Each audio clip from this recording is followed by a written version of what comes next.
At first, I wasn't even going to watch Chip 'n Dale Rescue Rangers. I hadn't seen a single trailer or poster, but then I heard about the big cameo included in the film, the nightmarish Ugly Sonic, and that gained my interest enough to set aside an hour and a half to watch it. Chip 'n Dale wasn't exactly a property I had grown up on. In fact, I had never even heard of the show until this movie, so I have no basis to know if the characters were well translated to the film, but it seemed hard to mess up, with them being incredibly simple character archetypes. One is the straight man and the other is the oddball. At some points in this film, I had a hard time distinguishing the characters from one another, as they had very similar designs and personalities. The plot of this film follows a washed up Chip 'n Dale after the acting career didn't go as planned, forcing them to break up. They both have a strong disdain for each other until they are forced to meet once again after mysterious disappearances begin. The world in which this film is set is one where animated characters coexist with humans, creating some fun gags with the size of buildings or cars, but mostly doesn't end up affecting as much as you would expect. Disney Plus original films have not had a good record up to this point, with them either being forgettable or straight up terrible.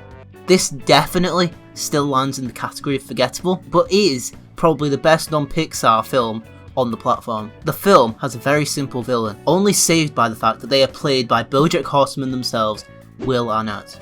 I felt a lot of the casting was misplaced, as it seemed the team wanted celebrity voices more than people who could actually play the characters well. While the references are fun at first, as soon as you realise it is the only interesting thing going on in the movie, it certainly lowers the rating. If you're looking at this film without the context of the recognisable properties, it is quite an average kids film. It's not even a joke to say if Ugly Sonic was in the film more, it would be better, as they were obviously the best aspect of the film and the funniest. That's not to say that the film is terrible, because I was entertained the entire runtime, but as for multiple watches, I'm not sure how well it would hold up. I find it a bit hypocritical for Disney to make fun of remakes and sequels, seeing that it is the entire business model at this point, to the extent that Batman vs E.T. doesn't even seem that far off. I found the jokes didn't really land, and instead the film had a humorous tone, where you could tell there were supposed to be jokes, but they were way too obnoxious,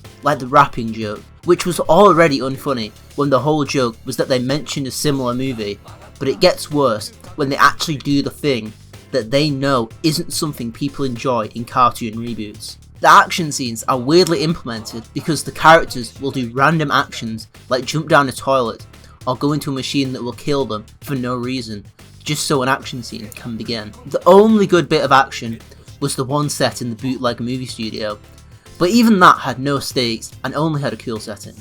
Overall, this film is a 5 out of 10, the perfect example of a mediocre movie. Even still, I would recommend this film if you need to kill an hour or so, as it is worth seeing for the references alone, but do not expect anything life-changing coming from the story, dialogue or action scenes. What were your thoughts on the film? Leave them in the comments and follow for more reviews of current films and games.